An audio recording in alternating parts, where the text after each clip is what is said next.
Thinking ahead right now, y'all. This is Tampa Breakfast Club. This is Kiana. I am Mr. Edman. And thank you for joining us and helping us redefine what's cool. Um, the Tampa Breakfast Club is part of the New Image Project by the Community Development and Training Center. AKA C Dad. Thank y'all for helping us redefine what's cool. Yes, so it's Wednesday, so it's what's on your mind. What's on your mind? What's on your mind? What's on? So you know what? You're already up and ready this morning. Not yet. Not yet. Battery is on 50% charge. 50% charge. I like you at 53. So like I need you at like I need you at like don't charge up no more. No. You got like tell you this, right? You got 3 more percent. All right. Go ahead. I want to Tell me. So I rewatched the video, right? And the first thing I thought about, right, was going back to school, right? You sitting in school, you're trying to get you some extra Z's, and then somebody like, you can't be sleep back there. Get up. That was the first thing you thought of? First thing I thought of, Keon in the back of the class messing with me. Nah, because see, whoever's bothering you at that point wants you to be the best you can be and don't want you to miss out on all the greatness that's happening. If you sleep away, you're going to miss some stuff. Be great. Yes. Everybody. We all need to be great. Can you hear yourself now? I can hear the new sound. Okay. Yes. That was a mic check. That was a mic check? Yeah, so tell me, what's good with you? You know what? It's Wednesday. It's the middle of the week. So yeah, we made it to hump day. Hump day. I should say this is the hump day. It's the hump day. So yeah. Okay, can you hear him better now? Yes, you can, and I can too. Okay, so that's great. Boo boo. Y'all remember that? Who remember that in that boo boo? Yeah, I do.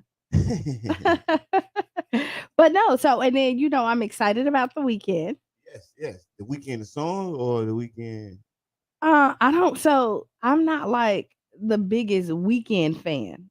The artist. Yeah, the artist. Yeah. I mean, I think he has good music, but I'm just not like I'm not standing in line to get his. Yeah. I love the weekend. I ain't talking about the red dude. But you like the weekend. So you know what? Friday hits, and it's he say she say. Yep. So I'm super excited. Who you got co-hosting this event? I'm not quite sure. Oh, surprise! It is a surprise. It's a surprise. It's definitely a surprise. That's what's up. I mean, hey. Everybody will know about tomorrow. Okay, tell us where is that?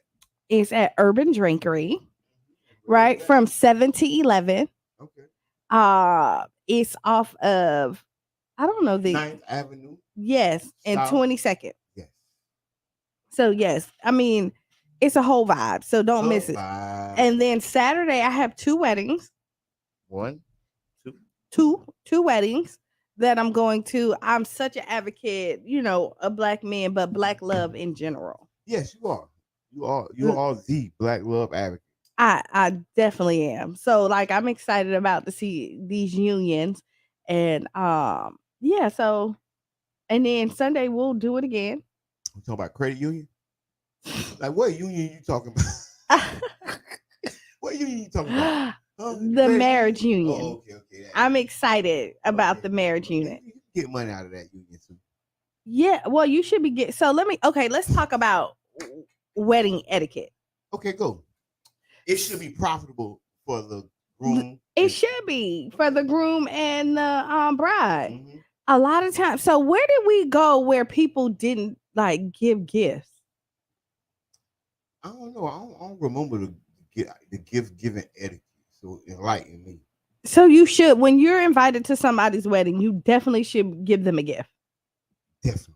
If you don't give them a gift, at least give them some money. So you just inviting people who you think gonna give you a gift? No, you don't. I'm saying if you have limited seating, it only makes sense, right? No. If you have limited seating, I think everybody that qualify will be bringing a gift. Oh, we're getting that version of Mr. Edmond this morning, Ella. This is true. This is the version that we're getting. This because he's not charged up. So when he's not charged up and he don't really, this is my, so when he's not all the way charged up, he's not ready to really give you like a dialogue yet. So what he do is switches what you say real quick until he's ready. We know when he's ready because then he becomes opinionated across the board. Like you gotta warm up. That's what happens. So listen. I've been doing this with you for a while. I understand. Like, so yes, Get out of here. It's been hot, y'all. Yeah, the weekend, the union, what the weekend union? What y'all talking about now? Because so this is what y'all trying to talk about, the weekend union. There's a lot of weekend unions going on. Okay, there is. Thank you. Quick on your feet. Love it. But yeah, so wedding etiquette. So if you're limited seating, I'm gonna say you invite the people. Now this is Kiana. You invite the people who is rooting for you. The people who really believe even if they're not bringing gifts. Even if they're not bringing gifts, like a gift is an unspoken word that, like, unspoken rule that you want somebody to bring you the gift. But if your union is based off of love and commitment, you want people who rejoice in your love and believe in it and are supporters of your union, not somebody who's just coming in there to bring a gift to be nosy. That's really not sound like a Hallmark card to me. What you think about it? I mean, hey man, God bless everybody. No, I don't know. I don't really give that type of stuff. Oh, I didn't even know it was a gift etiquette, right? I do know, but I didn't know. So I didn't know that you were supposed to be giving people gifts and come bearing gifts. I didn't know that. Right, because you want people to start off. I thought my gift was the present. My gift was the present. My present. Your presence was the gift. Yeah. So you think that, like, you thought it don't necessarily add up that way in some people's mind, right? Because weddings are expensive. You got married. You got to live within your means, though. Yeah, but they still can be expensive. I mean, that's what I'm saying. You got to live within your means, and then that expense is relative. You get what I'm saying? Mm-hmm. What some person can spend that could be, detrimental to their future, versus what some other person can spend, which is like, they monthly. So it depends on, like, your priorities, right? I don't believe in, like, going broke for a wedding. I believe this is a Kiana thing. If we're gonna spend tons of money on anything, I wanted to, like, I want us to have a jump start in our new life with a great foundation. If we can afford both, great. But if I have to choose, I'll scale down the wedding to make sure that we have a better better foundation. Right, like houses. Right, things like that. And then some stuff that can bring back a return. Right. I would say that. So if y'all listening to the conversations, we're talking about wedding etiquette because I have 2 weddings that I'm going to this weekend. 2. And listen, and I really want to say this. How are you going to give both these people like real gifts that they're going to, I mean, I ain't saying go to the Dollar Tree. I'm giving cash. Oh, everybody like money. But I'm giving cash. But that's kind of like the blandest gift. I mean, we take it. You'll take it. Like cash, like, listen, as much money as you spend on weddings, you got your wedding dress. If you're doing a traditional, you gotta pay for the dinner or the food. Right? Let's say you invite 100 people. Everybody give you at least 100. It's a mob wedding. Everybody bringing cash. Everybody like the Godfather. They come in with an envelope of cash. They hugging you and putting it in your hand like a handshake. So I mean, you listen. I'm not gonna say, like, I'm not putting a cap on how much money you should give them. What you can. At least 100. Everybody don't have 100. Everybody don't. Sometimes you're about on a budget. But you're right. So I mean, when you hit the dollar store, because you could be creative. I know. I've hit the dollar store hard before. For wedding gifts? No, for gifts though. Yeah. Oh, okay. Not wedding gifts.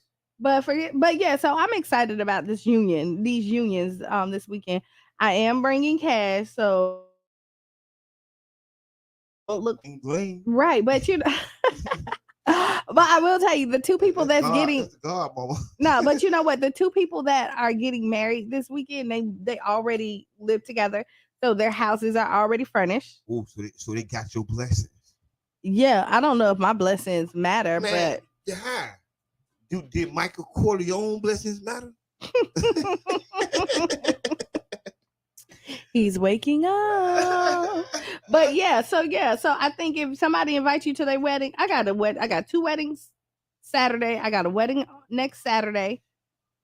It's wedding season. And I'm gonna say this right, and this is not a knock against you or nothing, but you are the type that gives gifts. That's why you got invited. I don't get invited to weddings. Well, I want to think that I got invited because these people love me I and they don't, know that I love I them. don't think the only wedding I ever been to was mine. That's it. So you want to you Nigga, know, no. so I'm a you videographer. so I've captured people's weddings before. so you ever seen 27 dresses? No. Okay, so I'm like 27 dresses. I have been in so many weddings. Oh, ooh. I think I know what you're talking about, though. Yeah, when she's been the bridesmaid, And never never the the bride. I'm the bridesmaid, never the bride. Hopefully, I become a bride soon. We putting it in Put there. it in the atmosphere. I want to be a bride. Yes. But yes, and because I've been in so many weddings, I'm probably not going to have anybody in my wedding. But that's why you know the etiquette. Yeah. That's why you know. I'm just saying. So why wouldn't you have somebody in your wedding after all these weddings?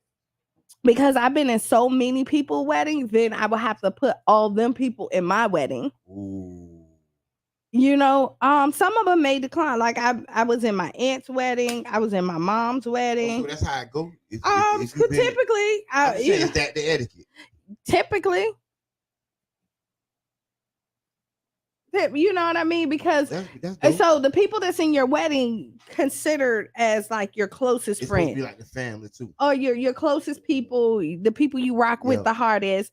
And then people feelings get hurt about weddings. Not grown folks. Yeah, they do because they be like, "Oh, you don't rock with me like that because I wasn't in the wedding." It's the little child. You were invited to the wedding, but then you wasn't in the wedding. People get particular about that. Oh yeah, cause it's like a adult prom. Mm, I mean, I guess because you get all dolled up. But you know what? Enough about weddings. If y'all want to join in, because it's What's on Your Mind Wednesday, talk about whatever you want to talk about today. Please give us a call at 727-637-2416. Today. Now, I do have to find something to wear to the wedding. yes, and that's one of the most exciting parts of the wedding is actually getting dressed up and doing your thing.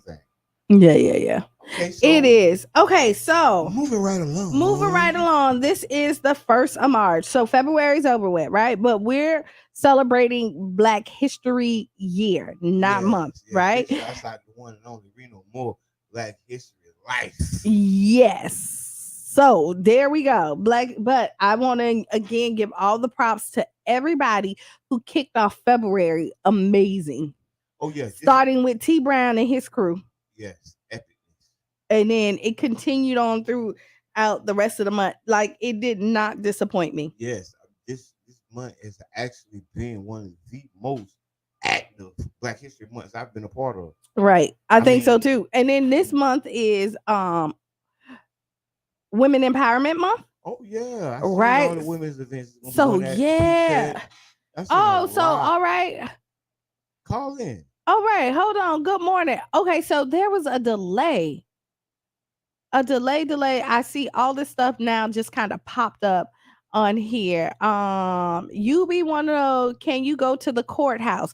Yes, you can go to the courthouse to get married. And can you bring people to the courthouse with you? You can, because you need a witness. Huh? Only 3. But you can, because you need a witness. The witness is already on site. But you probably won't. I'm just saying, the witness is already. So have you ever signed anybody's marriage? No, because I've signed people marriage certificates. Yeah, I've been there witnessing and I've signed my own. Okay, so brother John say I think women are more sensitive about being in weddings, who attends and Bow. all Bow. of that than men. I think so. I agree with that. I agree.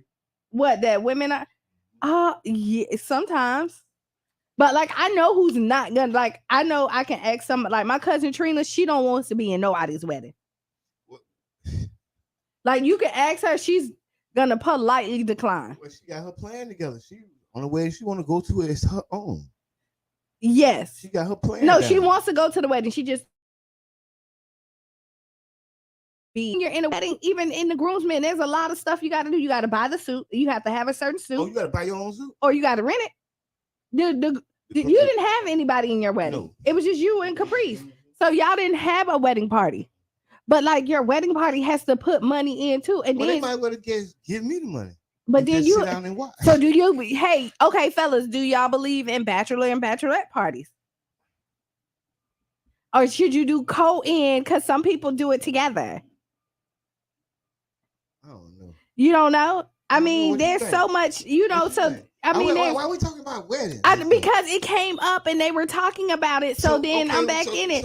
So yeah, so like I mean, we're back on it because all the stuff came in. So yeah, so if you're part of somebody's wedding, you know, your best man gotta throw you like a bomb bachelor party. And your best woman, you know. So these are traditions or something, or this is also a part of the etiquette. Yes, this is a part of the etiquette. You can always go to the courthouse. They got witnesses there waiting. You can. So, like, one of the weddings are going to the courthouse, and we're You celebrating gotta bring afterwards. witnesses. All of the witnesses at the courthouse anyway. That's where the witnesses at. So I believe in like I know what I want my wedding to look like. I ain't even gonna flag. What? I know what day I want to get married. I know So the you won't be time. mad at your decorator if she don't come through. Don't worry. Ooh, Don't worry. What they call it, bridezilla? I'm not gonna be bridezilla. So yes, whatever each couple agrees to, I agree with that. You know, I definitely subscribe to that. Yeah, have y'all kick y'all game, man. Yes, we are subscribers to Black Love here at the Tampa Bay Breakfast Club and Cara Festa Radio. So yeah, love on each other. Yes. Okay. So we go. You said I watch BMF, right? Oh, okay. So I don't watch a lot of TV. Mm-hmm. I've been able to catch up with the Flanor brothers and this story. Okay. Bananas. I really like it, though. I like it too. So the crazy part is they were so young. Listen, I had to look up the writers, man, and look up the writing staff because I was like, it was very entertaining. It's kind of refreshing, right? Okay. Because you know the story. I know the story, but yeah, you kind of know what the outcome of the story is. But it's kind of good to watch it and anticipate. So you watched this season? You watched? So did you watch like 5 or 6 episodes? Or maybe last. I don't know what season it is. Maybe this season. I don't know. I'm lost. I haven't been watching. I'm just being 1,000. You know how some people jump on it. Oh, I've been watching. I don't watch a lot of TV. So, see, everybody chiming in. So, Tashawn say, morning, bring your witnesses with you to the courthouse. Go ahead. There you go. Hey, we're going to have a New Jack City wedding. Oh, no. You like that? Look, let me stop throwing that idea. No, I already know what. It's going to be $100,000. No, because New Jack, it's like the mob. So, everybody has to bring $100 a month. I really like that. Everybody contributing. Everybody should. That's like a co-op wedding. Okay, so back to BMF. So yes. I love BMF. Like I watch it like so yes. And I'm all the way caught up. And I just found out that the young lady Lala is in there, right? Mm-hmm. So I'm like, I'm wondering why she looked familiar, but I don't know. I ain't put 2 and 2 together. And I really respect 50 Cent, man. 50 Cent doesn't get enough credit. When I seen Monique in this movie, in this show, mm-hmm. I thought, and I said, I do remember that 50 Cent and Monique kind of had a little kicking. Well, I ain't talking about kicking it, but it was all right with each other. Well, Monique had a problem with a little bit of everybody. Or everybody had everybody had a problem with Monique. But she's coming back in. She had the movie The Reading. Did you see it? It's on BET Plus. No, I see. Did anybody else see it? I just watched BMF. Oh, okay. So just give me one show at a time. Give me Well, one new choice. episode coming out every Friday. I never watch it on Fridays. I I don't wait, either. and then I usually watch it on Sundays. I usually watch it after it's 3 or 4 episodes gone, so it'll probably be the season finale when I catch it again. Oh no, then you're not a real fan. I just watched it. I just like literally seen it. Literally. I'm disappointed in Charles. The daddy? Yes. Man, listen. You gotta understand where the boys' bloodline come from. You know what I'm saying? Charles was in it more than Not in Big this Meech. movie, not in this movie, not in this series, but I'm disappointed into Charles. What disappointed you? Without giving up the details. I so mean, you people gotta that watch. If you watch it, a lot of people disappoint. Like Charles need to be stopped. How you disappointed in Now I'm finna tell you who this wrote. is Big Meech's son. No, This is Southwest T. I mean, so Daddy. I know, but see, Charles and the mother, they were so big in the church and like raising their boys right and all of that and super critical. And now Charles cheating. It's like, come on, Charles. Hey, I like the part when Big Meech catch him. Little Meech. When Little Meech Yeah, catch him in the club. yeah. Now you know who role I really like. Who? I like Snoop Dogg, girl. I like the pastor. Listen, I love the pastor. Snoop come in and really do his thing, like in this. I really want to know, how do these people know what these people was doing in their life? You don't. So if you They're read, just making a story. Yeah. I mean, if you read it, it said that this is maybe fiction, but a lot it may be listen, true. It's pretty dope. So I'm not gonna hold back my review or thoughts on it. It's pretty nice series. Yeah. BMF, Black Mafia Family. Yeah, and then Lamar needs to be stopped too. Listen, Lamar is misunderstood. No, he not. Listen, I've known so many Lamars in my life, right? That guy and that character just remind me of so many people. It's ridiculous. And most of them was understood. I mean, misunderstood. But then he took his like all his mishaps and made it. You gotta listen to Okay, so let's talk the nuances of what they saying. This is like the silent agreement these boys done made to play that game. So this is the streets. So since we're talking about it, so I understand people that's in the streets, and y'all chime in, please. 727-637-24. Now we're back to the streets, right? So we're on the streets. So again, what's on your mind Wednesday? When you're in the streets, I understand trusting somebody could get you killed, right? Yeah. Because you don't know, because the streets don't love nobody, right? But then it's really hard for people that's in the streets to go into regular life and they take that same persona in there and they don't trust nobody in there. It's hard for them to trust their home life too. But trusting somebody in your home life only gets your feelings hurt. So I mean, I'm not gonna attribute this to the streets. Okay, so let's talk about it. Jaded and damaged, right? Mm-hmm. We all been through a lot of stuff. This is true. So it's just everybody deal with those different traumas different, and that's what I see in that character of Lamar, just somebody that's traumatized. I'm talking about homie is, you know what I'm saying, probably been hurt the most. And if you watching the story as it's developing, he already finna get his back stabbed again. You get what I'm saying? As he should. But you almost see the trauma that got that boy how he is. You know what I'm saying? I understand. And man then went in the church, man, and then Snoop Dogg put the pistol on him. No, because he threatened him. He ain't threatened. You know what I'm saying? He asking the questions people ask. That's a question. No. Can you help me? And he told him no. It was too good. The dog was gone. He didn't have to pull the gun out. Yeah, no, because Lamar got ruthless. Did you not see how Lamar took all them chains from everybody? Listen, I haven't seen it. I haven't. I don't know. That was the seasons prior, like the shows before. That's where he got chains from? Dog had chains. No. He took everybody in the neighborhood chains. What? Yeah, Lamar became Lamar said he was traumatized. You ain't hear the man's story?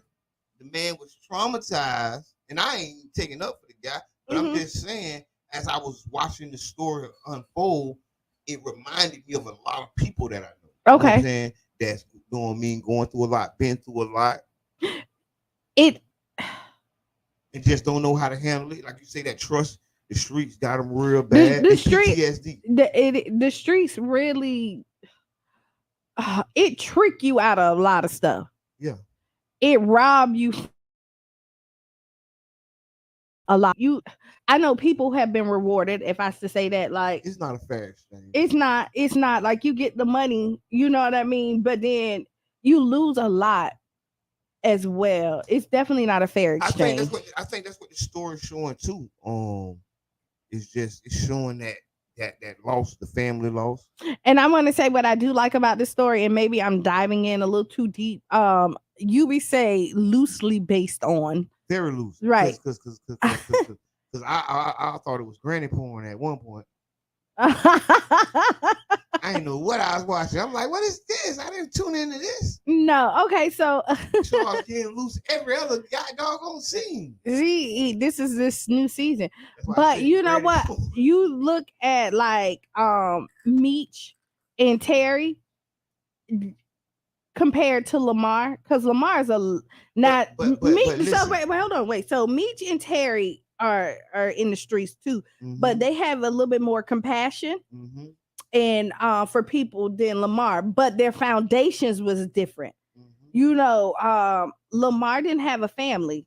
You know what I mean? And he didn't have anybody that poured into him that's in the love. trauma I'm talking about too. I agree. And then you have And then Meech Tina, and and they got the whole family. right, Mama, sister. and you can see the difference on how they move compared to Lamar. Exactly. Even though they're both kind of ruthless, but there is a softness to them. No, they not soft at all. They were just raised in love, and that's the love they show.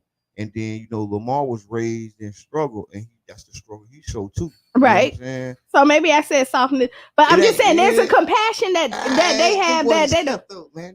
But they still got to compare. So I did watch it. So did you see? Did you see when like Meech took the little girl? He gave her a good day. Lamar beat the mama up in front of the little girl. I hear that. So there is a difference on how they move. Big difference. That's what I'm trying to explain. That was on the same episode. I seen that episode. You know what I mean? And I was wondering, what is he doing? What is this about?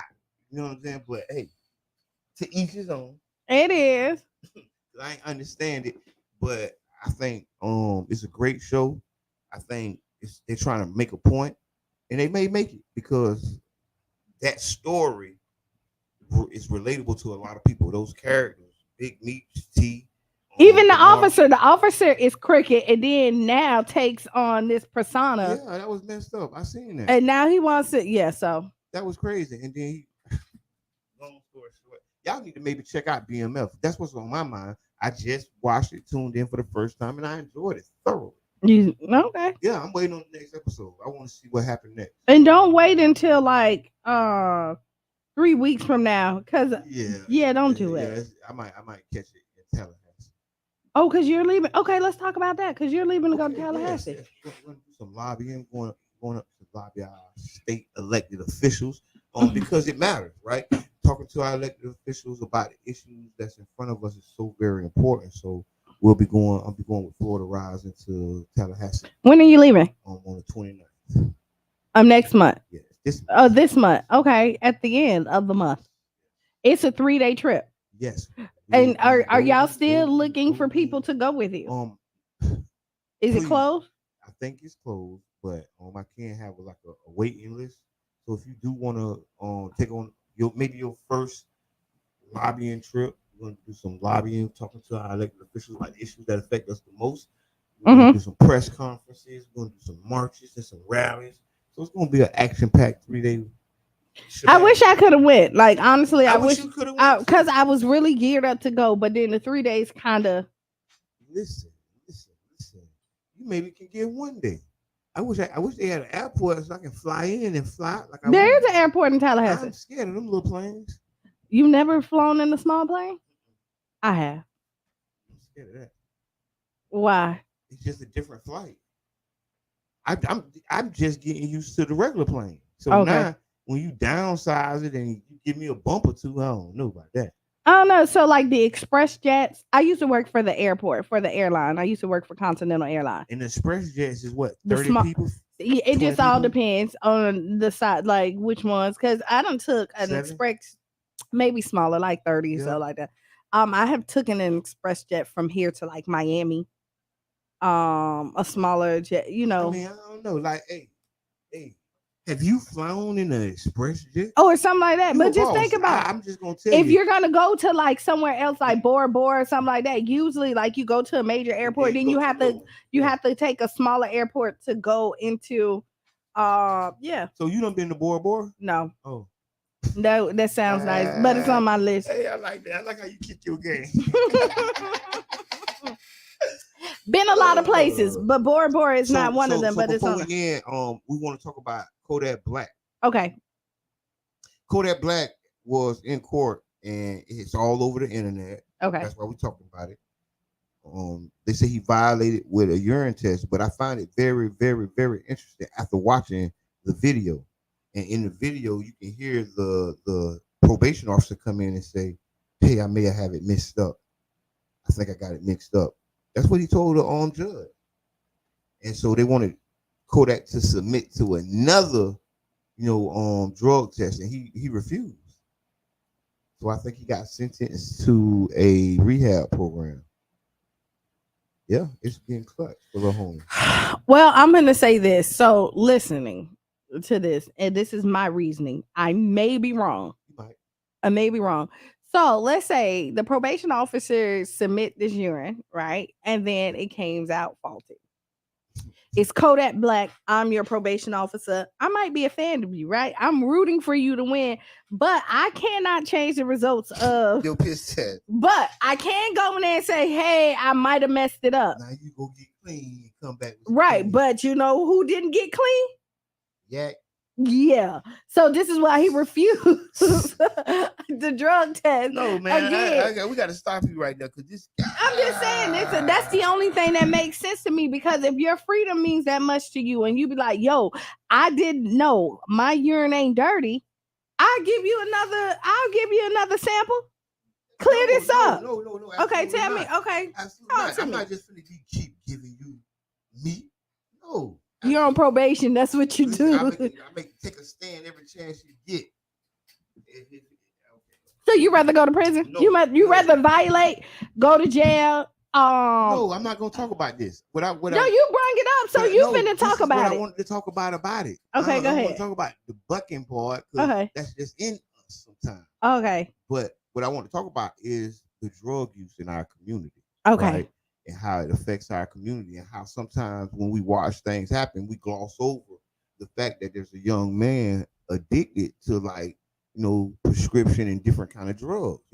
He's the super gremlin. He say if he knows it's not real, he still ate it. Right? That was the number 1 song last year. And that's the culture that's being bred into our community. And that's something that we have to start to try to confront, because a lot of times drug abuse is a mental illness.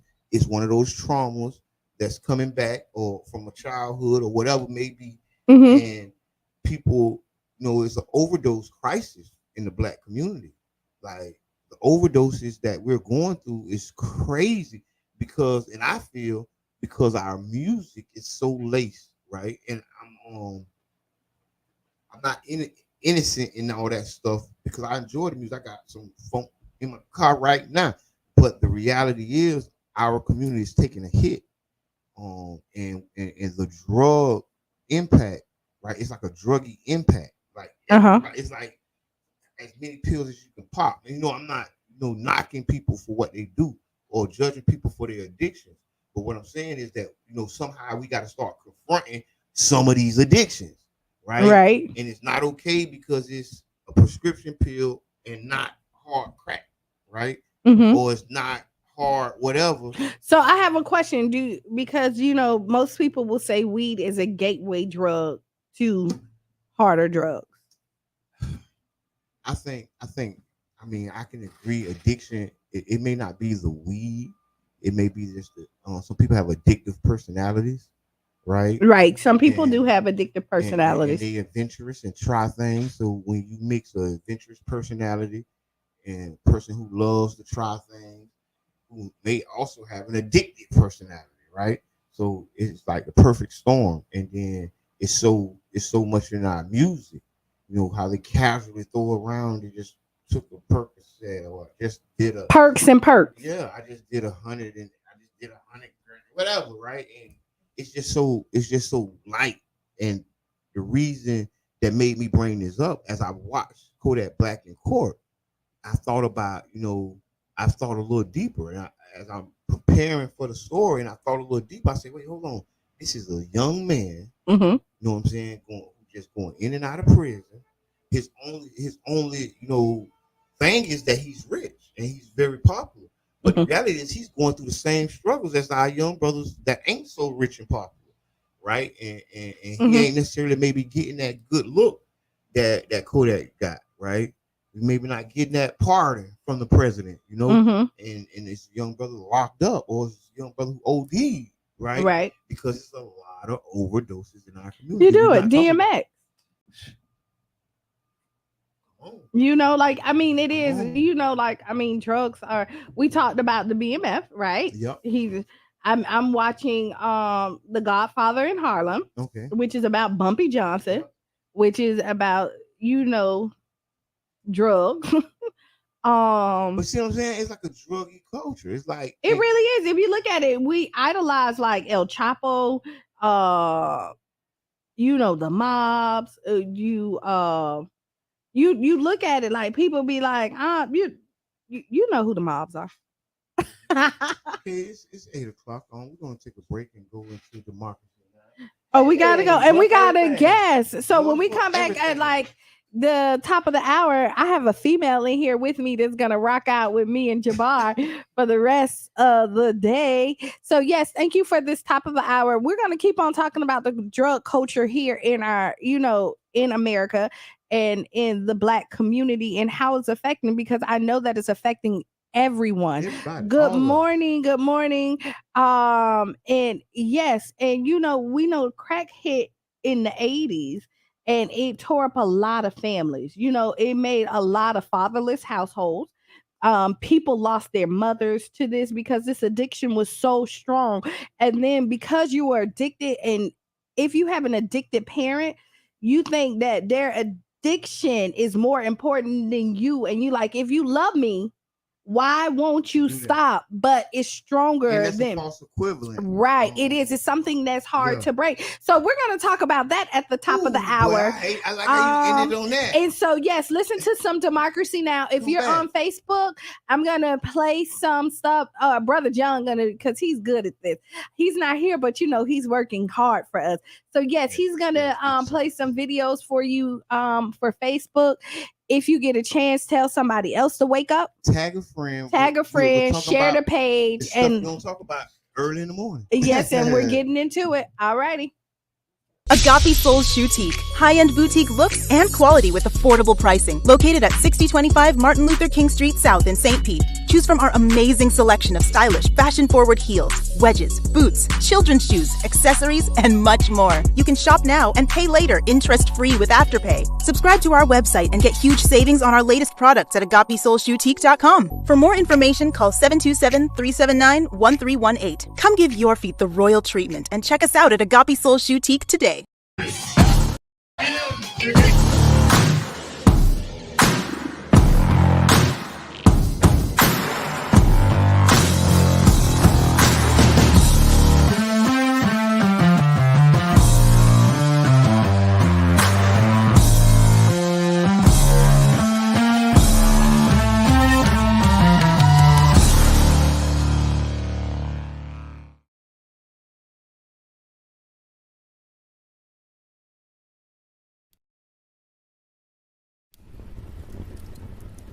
It was the best of times, it was the worst of times. It was the age of wisdom, it was the age of foolishness. Oh, hi, I didn't see you there. Just brushing up on some of my favorite literary classics. Even if a page turner like this isn't up your alley, did you know our libraries offer so much more than classic books? There's also things like passes to local museums. You can download ebooks onto your Kindle device. And super cool things like a team gaming program. Visit your local library and see all it has to offer.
Secretary of Labor Julie Su to be the next labor secretary as former Boston Mayor Marty Walsh leaves his post this month to head the National Hockey League's Players Union.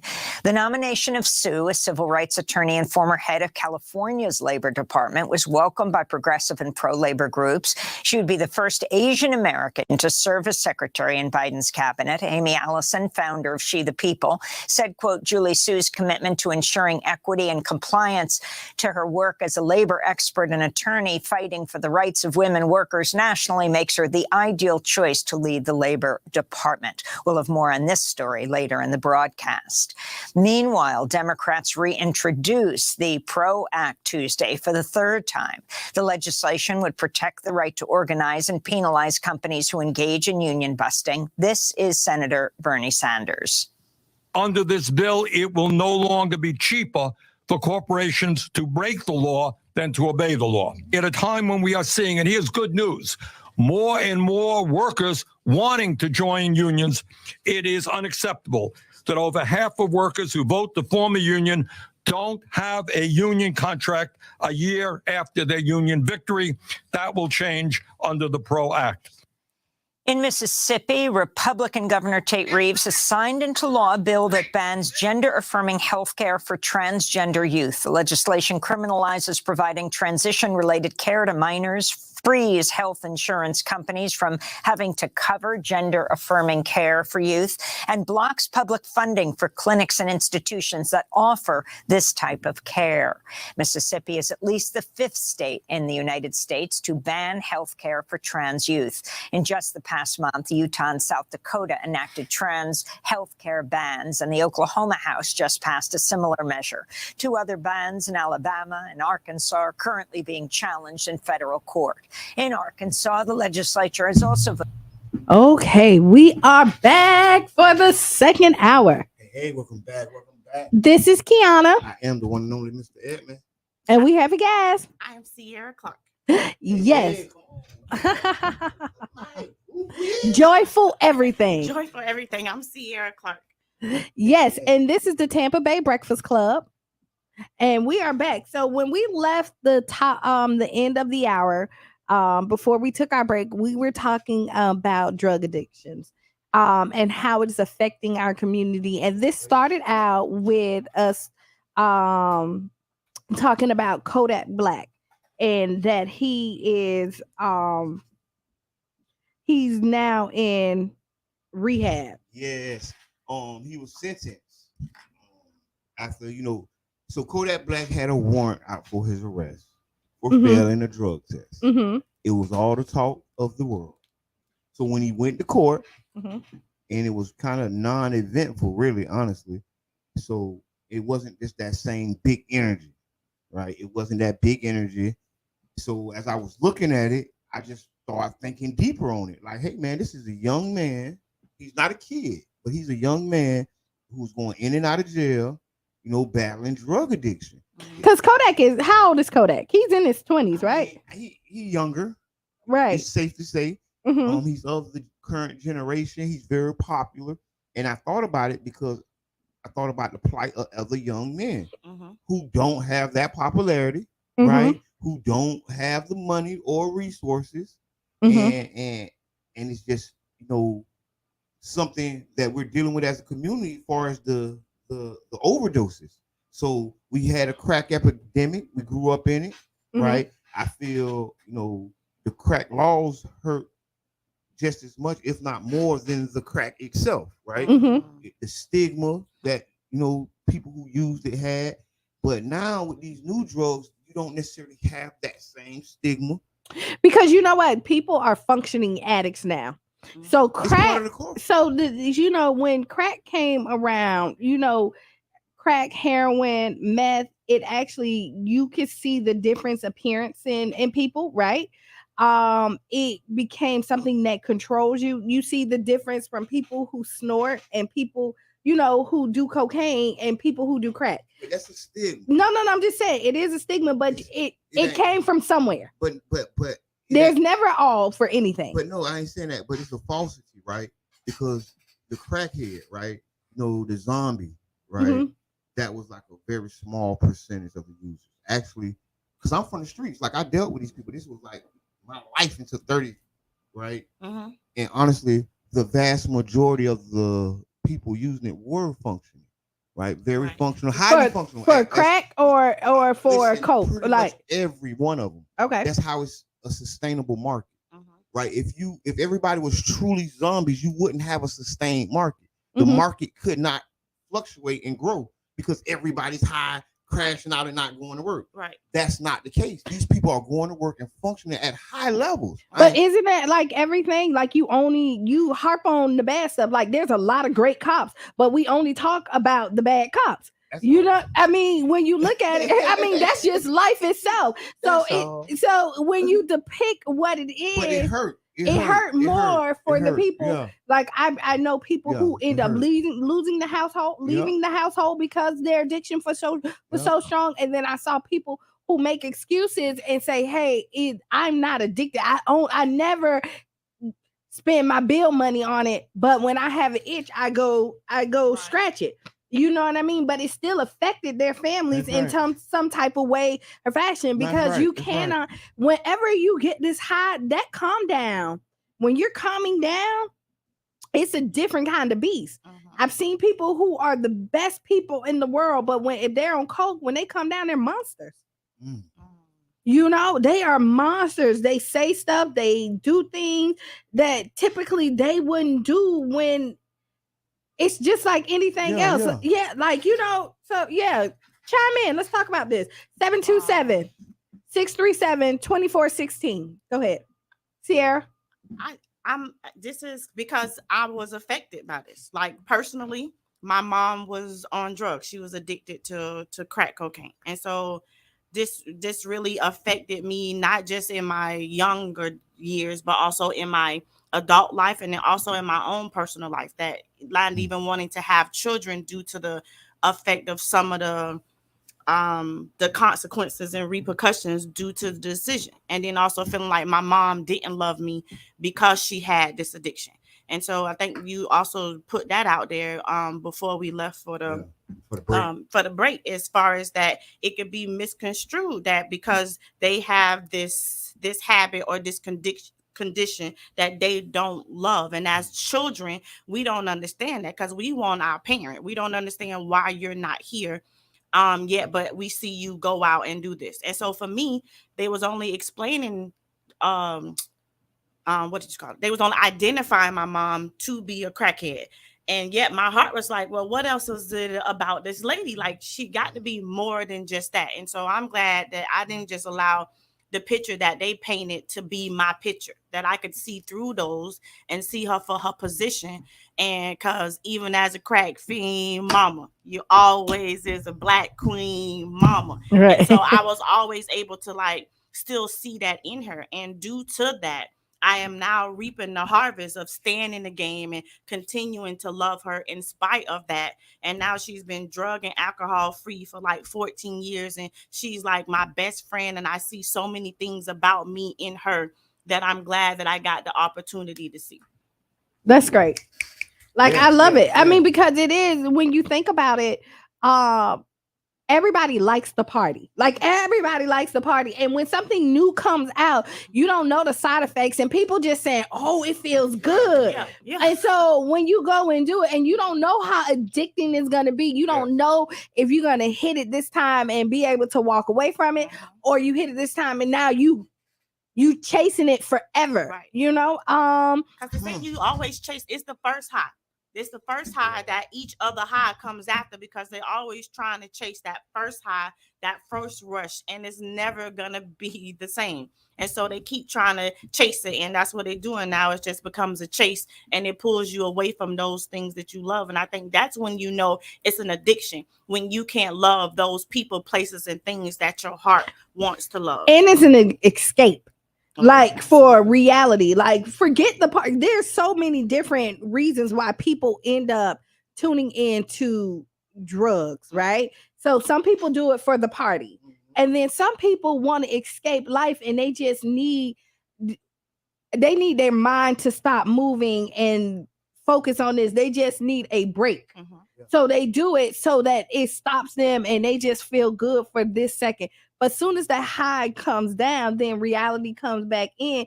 And then if you can't fix your problems before you were high, once your high go down, you're still gonna have that same problem. Absolutely. So there's so many aspects of why people do what they do when they look at it. And anything that you can't walk away, you have to have every day is an addiction. Yes, and addiction can be very, how can I say, kind of untraceable at times. Because I can't tell that I'm addicted to this coffee, or I can't tell that I'm addicted to smoking these joints, and when I knew I probably am. Right. So I can tell I'm one of them people. I don't have an addictive personality, right? But if I did, I know, like You absolutely have an addictive personality. what do you think?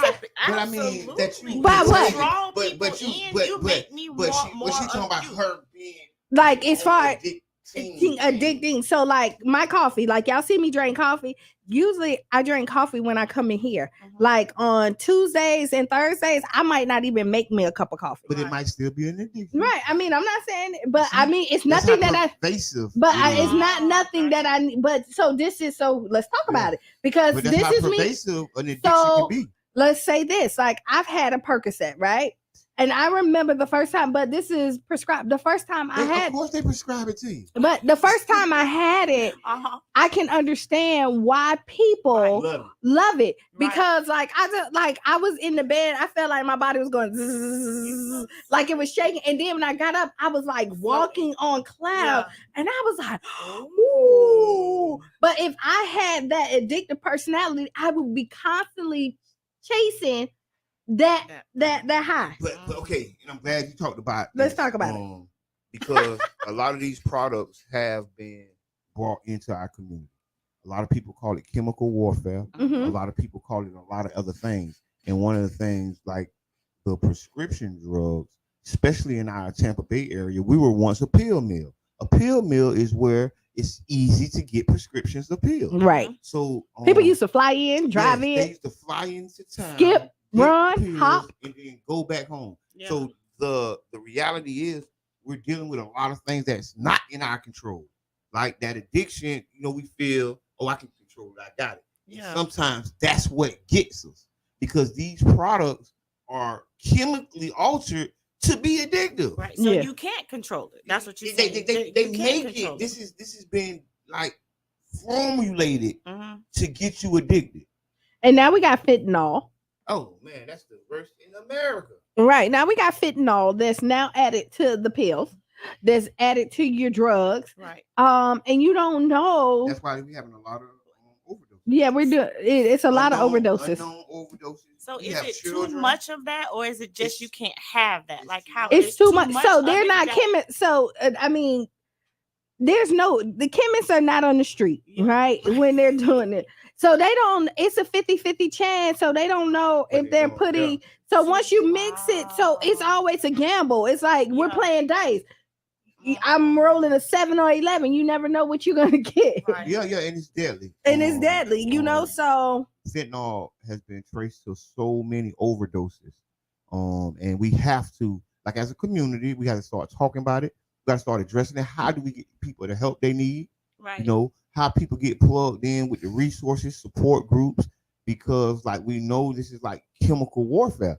This stuff is really, really, really bad. And we just had Dr. Bosch Jordan in there that, the Hope Doctor, he was dealing with his own drug addiction. Yes.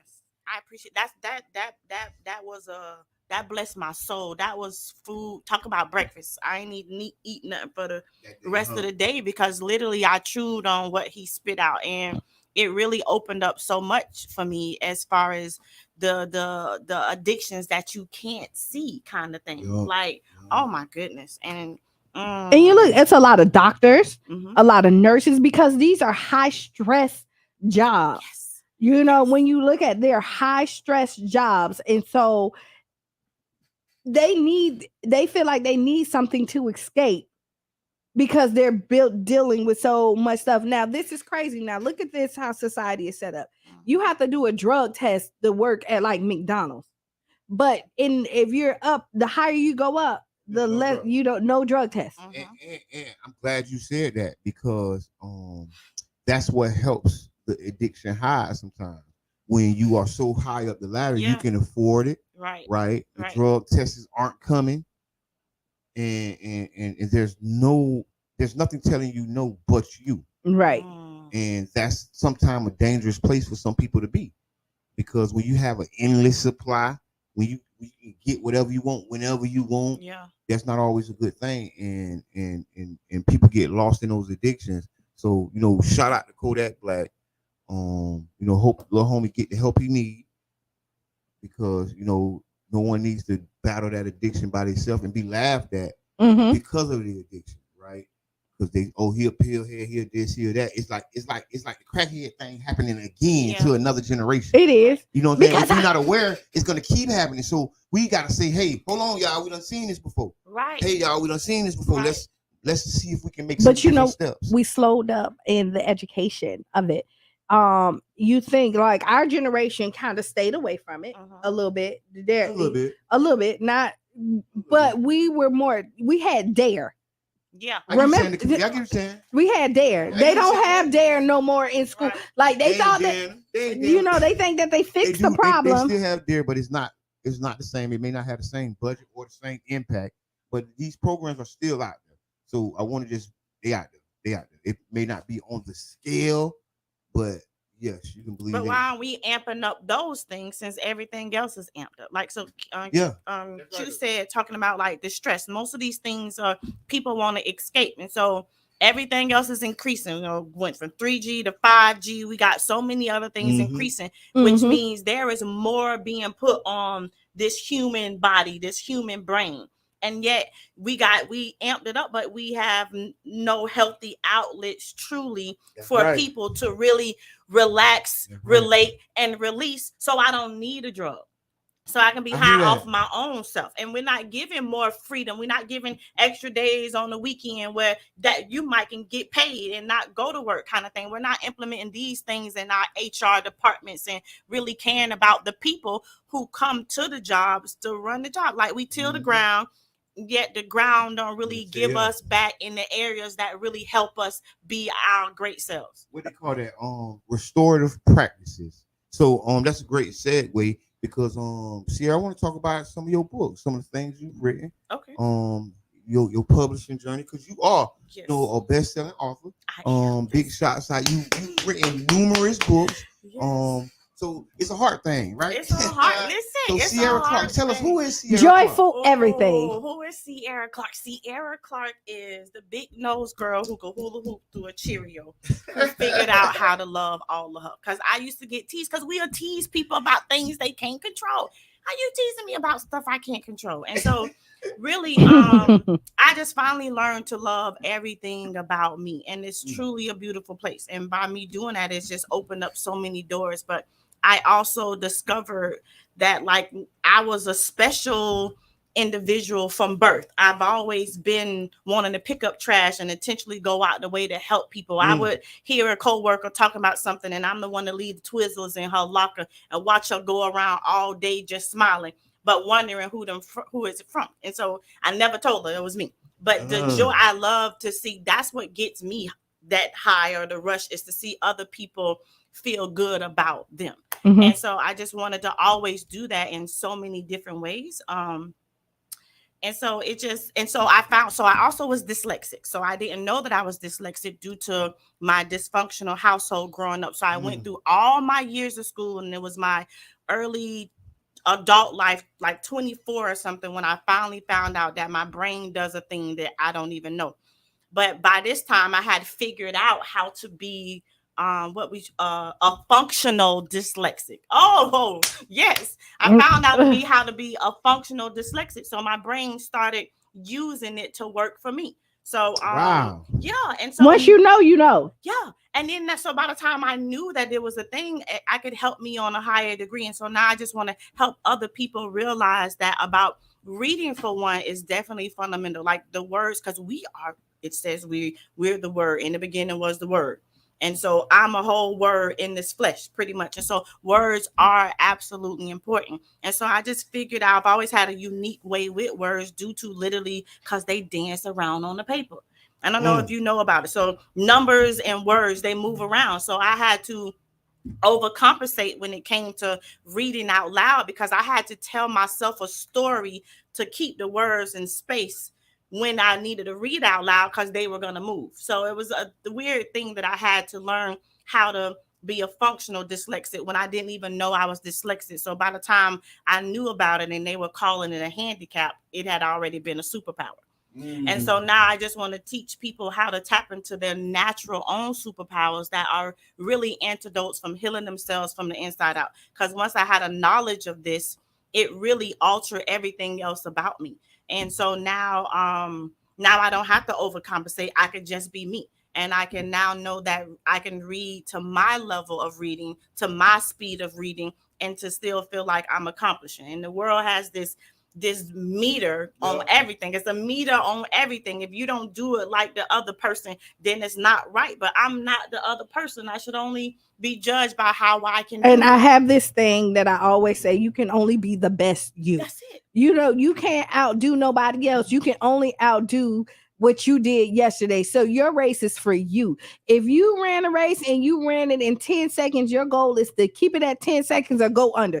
And not to go at 10.5 if you can help it, not to go backwards. I mean, if you can help it. That's what I say, if you can help it. Right. But but at the end of the day, you are only in competition with yourself.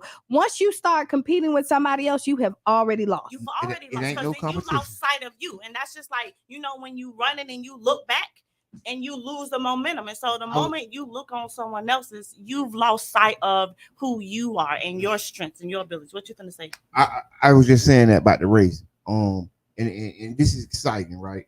I love the energy. So tell us about your journey as the author, right? Publishing. Okay. Like how you tackled those obstacles. So that was really cool. So, and it kind of just stumbled across, literally, when I tell you I rock with my spirit guides because they rock with me. And so I was at the end of my first book before I realized I was writing a book. It was almost like I was under anesthesia, like doing this thing. But I went back into some deep places that I had covered up, and I overcompensated and I pretended wasn't there. And I went back there, and that's why I was called Finding Sierra, a journey to a better me. The only way out was in. Like I needed to go back within so that I can see this thing without. As so within, so without. And literally that's what it was. And so someone else published that book, but I am now in the process of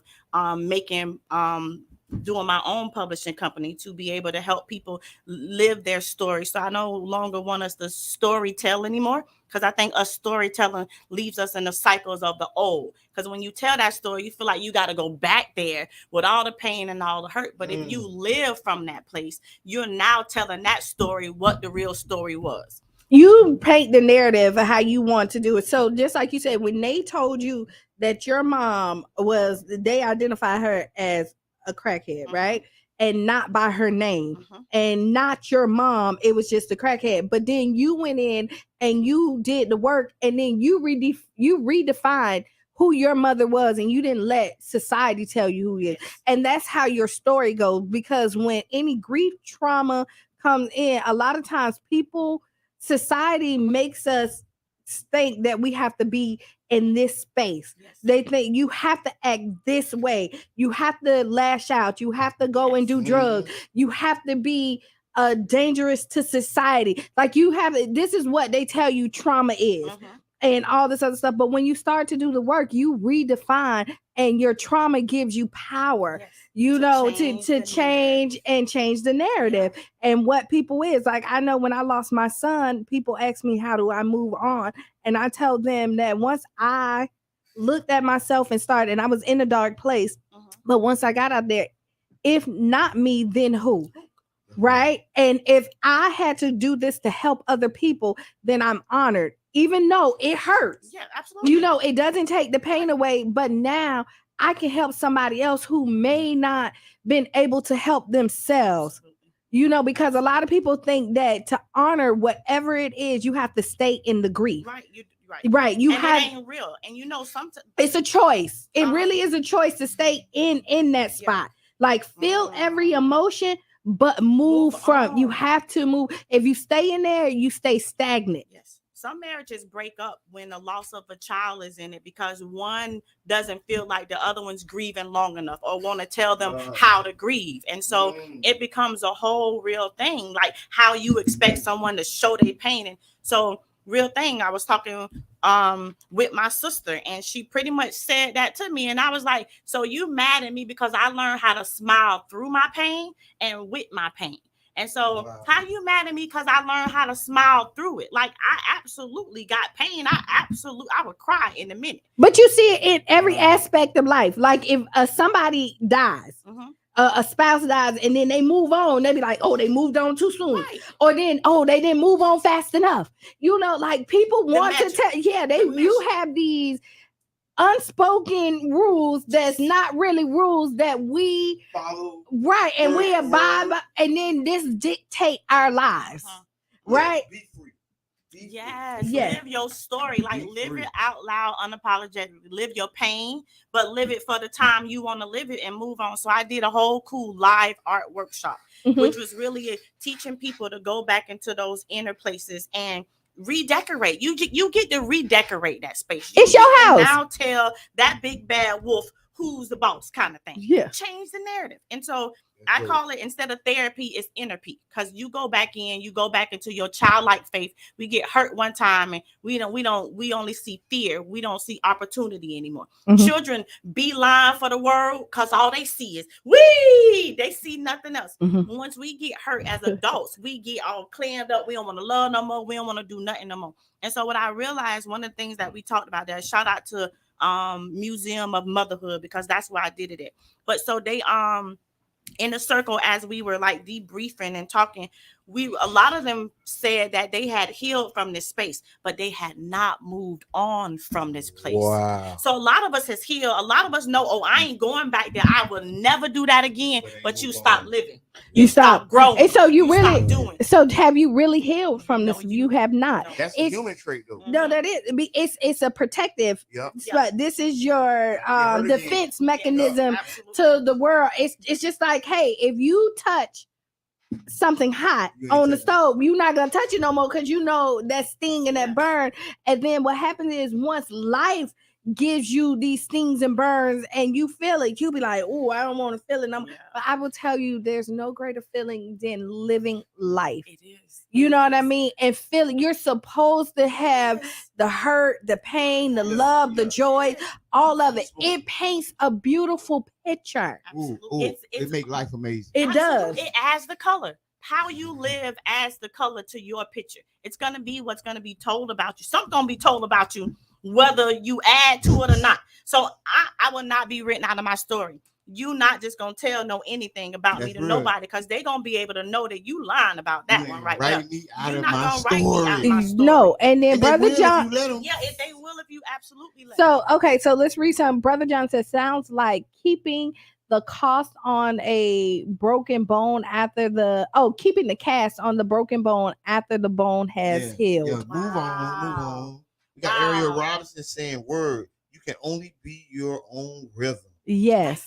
Wow. Because we frequency. Brother John, once again, functionally dyslexic. That's powerful. Yes. Yeah. Because I know a lot of people deal with it, as far as dyslexia and stuff like that. That's why a lot of people don't read out loud. And they put you on the spot. Hey, read this out loud. We talk about this. This is why you don't know if I can't read. Right. This is why the parents bucked Tony. Totally. At the beginning for the barbershop book club. They can't read. Because if they can't or they afraid, they don't want their children to be embarrassed like they were. As parents, you want to protect them. Right. And if you were the student in school that couldn't read, and then somebody put you on the spot, like I've been that person that had to sit in somebody's spot, because you read, when you're reading, you in school they'll go in like I would switch the spot and read for my friend that couldn't read, because I didn't want them to be embarrassed. That's real. You know what I mean? Like I'll be like, I'll sit there like making it, I'll take their spot at that point. But then did I help or did I hurt? Right, But to a degree. I get that. I mean, I get it, because you could have like maybe took me in after school and really Taught helped me, me read. yeah. So I get that, but you absolutely helped me, because that brought tears in my eyes, because I needed a friend like that in school. Because if I couldn't study the paragraph to read it before the teacher called on me, You about to make me then cry. We're not I'm doing this telling this you, morning. like, no, because it's a real thing, and these are things that we can live through. These are things that we can grow through. These are things that I am unapologetically going to talk about, because they are my human experience.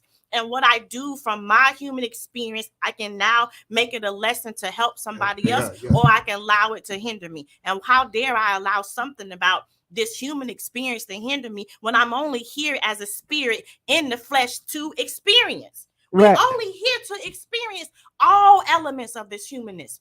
And it comes with so many different things due to the way the people are orchestrating the world. And this is why we get to reorchestrate. We can change the narrative of even our history and how we even identify with all this structural racism and all these other things. We get to change the narrative on that. And the world has a way of making us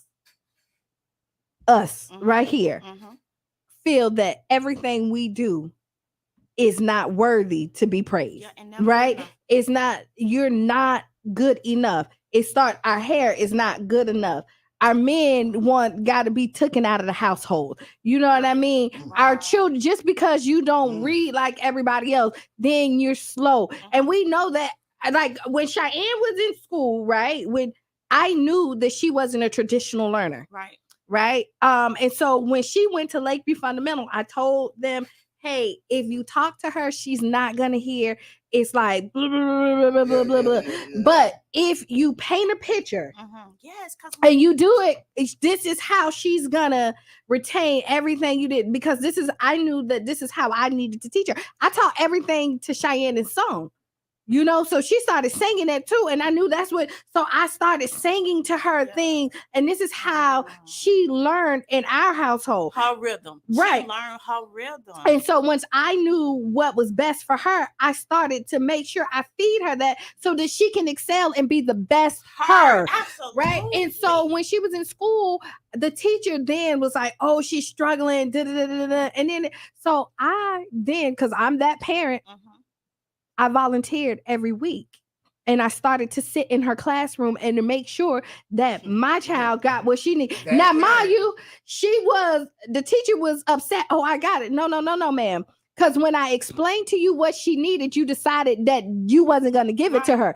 But if she has to be here, I'm going to make sure that she gets it. And if you can't give it to her, I am. Because that's my responsibility and my job. Wow, this is great parents. Wow, and then that's what I mean. So, oh my goodness. And so everyone is unique. So the fact that you got one teacher that teaches 15 to 25 students all the same is a problem already, because every student in that class learns differently. And if you as a teacher isn't willing to adjust to really ensure that the children are retaining the information, because the idea is for them to retain it, not for you to just teach it. Right. You want them to retain it so they can use it later on to ensure that they are better functional individuals in the world society. And we're not providing them that at even a young age, let alone what you disrupted from the household. And then now the second household, which is the school system, still not doing that. So how are they going to grow up and be productive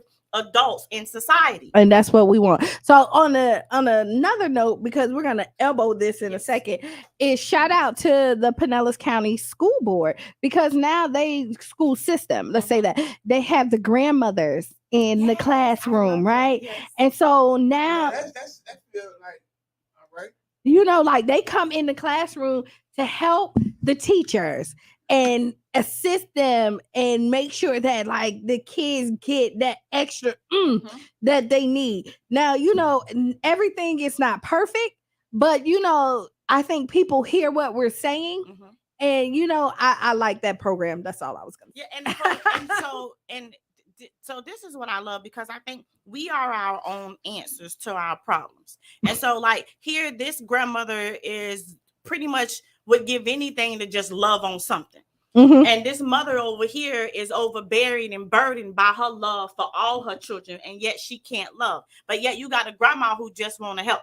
Yet so you join them together, and here's the remedy and the antidote all at one It place. take a village. That's all. Yeah, absolutely. It So takes. I love the fact that, and I call them the fill in the blank people, because God definitely gave me fill in the blank people. While my mom was struggling with her condition, she gave me other people that I could call mom. I got about 12 of them who just decided that they were just gonna love me. So let me tell you, I have a lot of kids. Yeah.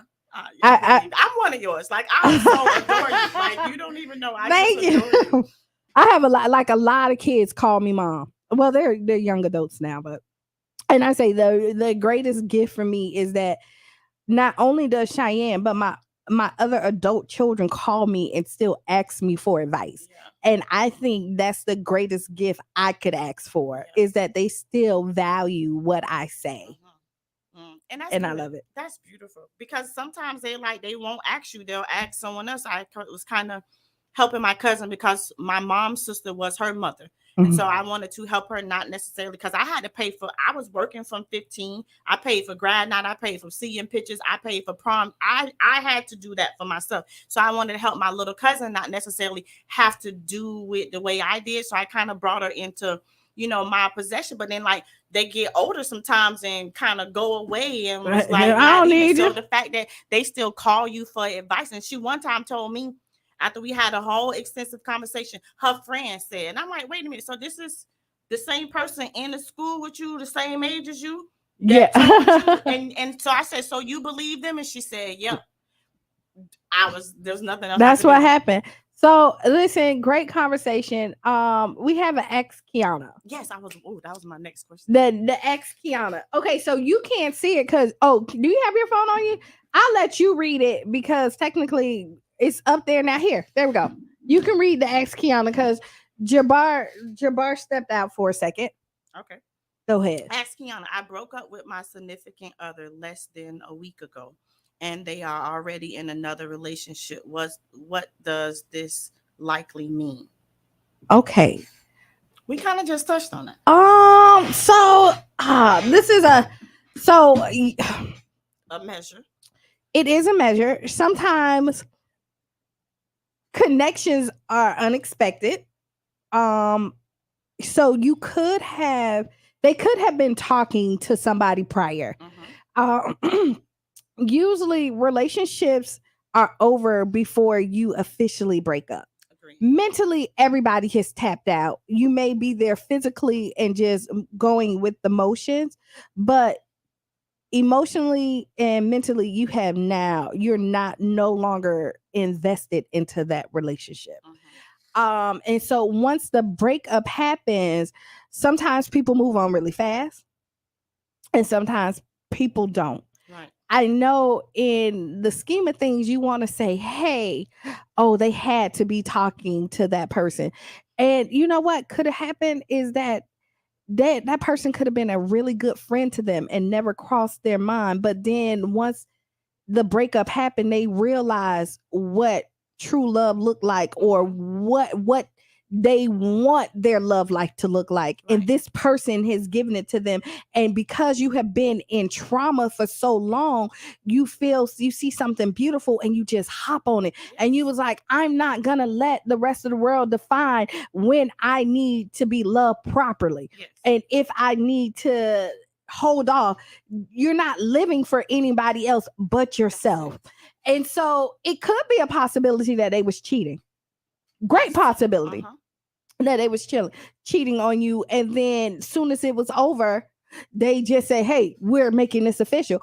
Or they could have just had a really good person in their ear that was really rooting for them and loved them for who they were and helped them through this hard time. And they realized like, hey, this is where I need to be. Right. You know what I mean? But so yeah, what you think? I think there's a lot of options that could be there, but why does it matter, writer? This is why I want to say, why does it matter, right? And Brother John just say less than a week though. Hey, sometimes things happen. Listen, one day is like 10,000 days to God. So whatever. So less than a week is a long time, but Why does it matter? If it's over, it's over. And that's what you be said. Does it really matter? Yeah, it doesn't matter. You want Because me if he's done with you, then he's done with you. And then here's my, so I like to give an example because it sometimes help people to see how they can maneuver it. So when my ex-husband said he didn't want to be married, and I finally shared the information with people because I didn't tell it with people because I didn't want all their opinion. But when I first shared it with people, they would say, well, is he cheating? Is he got this and got this going on? And I was like, I don't know. And they was like, well, what do you mean you don't know? And I said, I don't know. Because I didn't think to ask. And I didn't care. I only cared about the card that he dealt to me. And the card that he dealt to me was he no longer wanted to be married. So that's all that I allow myself to care about, and not to taint the rest of my life about what else he was doing. So do yourself a favor. Don't think about what else he was doing. Dust your feet if it's over. Or if you really want him, because it sounds like it's still some love there and you might want to fight for it, then say that. But get that out of you. Say, hey, I might want this relationship back. And if they don't, then dust your feet and move on. You know what life. People have the tendency to do is to want people to feel the way they feel. People want you to, like, they want you to feel their hurt. So, and everybody in a relationship want to think that what we had was significant and it was meaningful, and that I wasn't just a fly by night. Like, I didn't mean anything to you. And then when somebody moves on, it really closed that chapter. And then it leaves you wondering, did they really care? Was it, you start to play with this stuff in your head. That's what I'm saying. Don't play with it in your head. Right. If you know the type of woman you are, you got to know he cared. Because just the way who I am, he cared. Whether if he wants to move on or not, he okay cared. All right, hold on. Okay. Why do we assume it's a woman asking this question? So let me tell you, we're not okay, so we kind of put it in that context, but it's across the board, because I think men hurt just like women hurt. Agreed. And they deal with their emotions a little bit different than us, but I do think that when a man loses a woman and they move on really quickly, it's women. I don't want to say that. I don't think there's no time frame of moving on from one to the next, honestly. Like, you make up your mind about what you want to do, just like you're going to make your mind up about if you're wondering what the individual is doing, man or woman.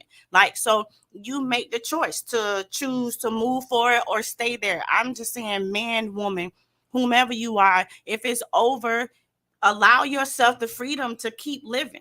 But if it's something that you still want to fight for, then allow yourself the opportunity to express that. So you don't have shoulda, couldas, and wouldas, because it's those shoulda, couldas, and wouldas that's going to allow you to miss the love that might be waiting on you. Right. That's all I'm saying. So Courtney say it doesn't really matter. Focus on improving and healing yourself. You be say it, right? Okay. So yeah, I mean, it's your life. Right? If you want to fight for it. But I'm going to tell you is that there's improvements that need to happen on both ends. Everybody adds to a breakup. The person, everybody has something to do with it. Even if you let stuff slide too long, you know what I mean? Like, you could have did everything else and your partner was out there cheating and you didn't address that. That is adding to that breakup, right? You could say I was the perfect person, but then you ignored the signs that they wasn't. And just like anything else, people have to have consequences for their actions. And if they think that they don't have any and they won't lose you, they will continue to push that boundary, right? When you go to work and you're late so many times, you get written up. Somebody sit down and talk to you. There's consequences for your actions, and everybody have consequences. And if you don't have those boundaries and those consequences in your relationship, then this is what happened. The cheater or whoever, did whatever, if they didn't have any consequences, you added to that breakup. So just keep in mind that you have to do the work. Also, just because you're not in a relationship doesn't mean you can't have a friendship. This is true. Sometimes I'm friends with every guy I dated except probably one. Yeah, I think it's cool when it starts that way. I think it's better. Afterwards, like, you can have friends. You don't have to end in a big blow up. But this is what happens. You end in a blow up because you are not honest with yourself. Nobody wants to be the first to say goodbye. If you know it's not working, when you're in a good space, sit down and talk like, hey, love me enough to let me go. right. This is not what this is not working for us. And this is a mature conversation. Everybody can't have that. You end up breaking up when you know something happened really bad. And now there's stuff that's been said that can't be taken back because you replay these conversations in your head. And now hurt people. Yes. And so you're attacking that person. And this is somebody that you once truly loved. I still love my ex-husband. I have not one bad word to say about him still to this day. Now I got some facts about the matter, but I got nothing bad to say about him. And so when he divorced me, I married myself. I gave myself the opportunity, like you were saying, to check out Sierra. To go what's wrong. And I was the person to have let things slide and didn't address. So I was just as much as guilty as a part of the marriage not working as he was, I guess. But I told him, like, I don't know how to even end this letter because I'm going to always admire you. I'm going to always appreciate you for who you are, even if you're not with me. And so I don't think that that's fair that you could say you love someone and now that it doesn't work out the way you wanted to for the amount that you wanted to, that now you see this person in a different light. I feel like you never loved and appreciate them, or you did, but it was circumstantial. It was premeditated, only about what you wanted. Right. Yeah. I agree. I'm one of the people who believe that if you love somebody, you will always love them. Now I haven't been through a whole bunch of trauma when it comes to that. So some people may say something different, you know. But I do believe in healthy dialogue.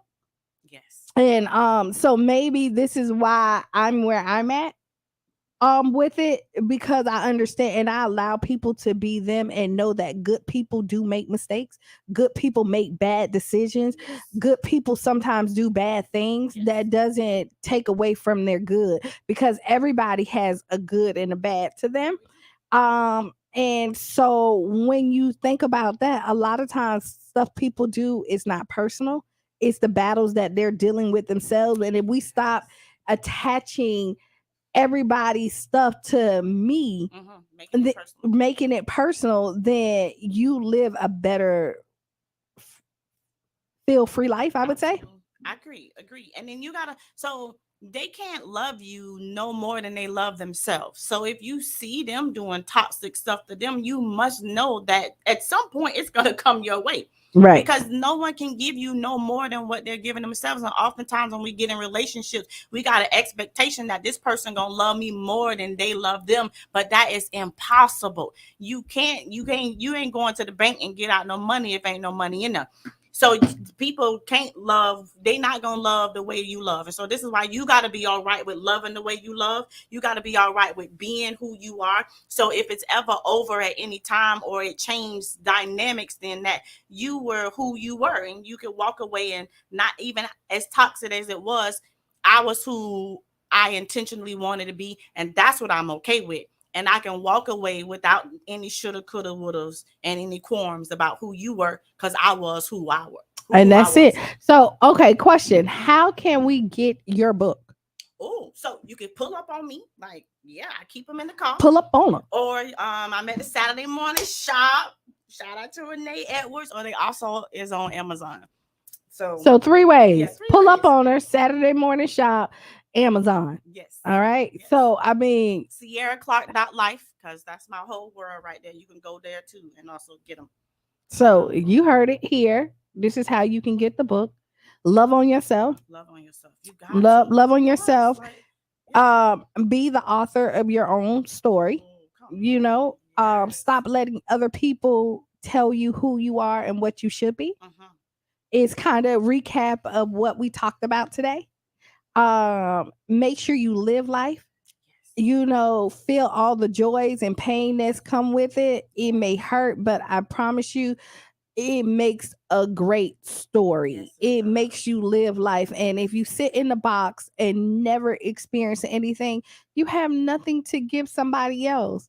you know, is when you pass away, you want your children, your grandkids, your family to be able to talk about your experiences, leave them with something so that they have hope that they can go and do it as well. You A lot of times we cast our fears on other people and then we cripple them, and we don't want people to be crippled. We want people to love, live, and laugh and dance like nobody's looking. No, I want to dance like you watching. I switched that because watch me, because you might see how you can overcome. Right. I like it. Testimony. So I want to dance like you watching. I want to live like you watching, because I want to be the out loud example that you can cry and still be all right. I want to be the out loud example that you can be fearful and not be afraid. So no, you do it like they watching, because they watching, they looking.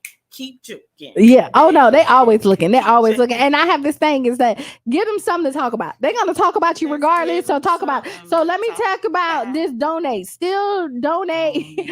donate. Please. Sierra had kicked it off with the $100 that she had given last week, couple of weeks ago. So yes, you can donate. Go to the website 99jamsthebird.com. Donate, please. We're doing this marathon again. This is community radio. We can't do what we do without you. We appreciate all of you. So I mean, please donate. Yes. We're asking, when you go to the page, there's 2 donate buttons. Skip the first one. Not that is not important, but skip the first one, or you could do the first one and the second one. You could do both, but we're asking for the second one. We wanted to donate to the station, so we make sure that the lights and everything else stay on, and then we can come to your event.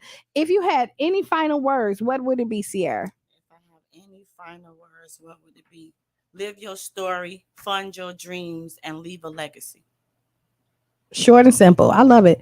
So, you know, I'm going to say be the change you want to be. Write down those 5 things. And I say this all the time. I think we should up it to 6 now. You think it should be? Okay, you can do 6. You could do 6. You could do 10. A matter of fact, you could do as many as you like. Just a minimum of 5. Okay. You know what I mean? A minimum of 5 things that you can write down that just made you feel good. Because again, I want you to appreciate life. It is made to be lived and not to be put in a box and not to be afraid. You know, if you're comfortable right there, then I don't feel like you're doing enough. You need to do more at that point. And yeah, so that's it. I'm Kiana. I'm Sierra Clark. And this has been the Tampa Bay Breakfast Club. And thank y'all for tuning in this morning. Catch y'all later.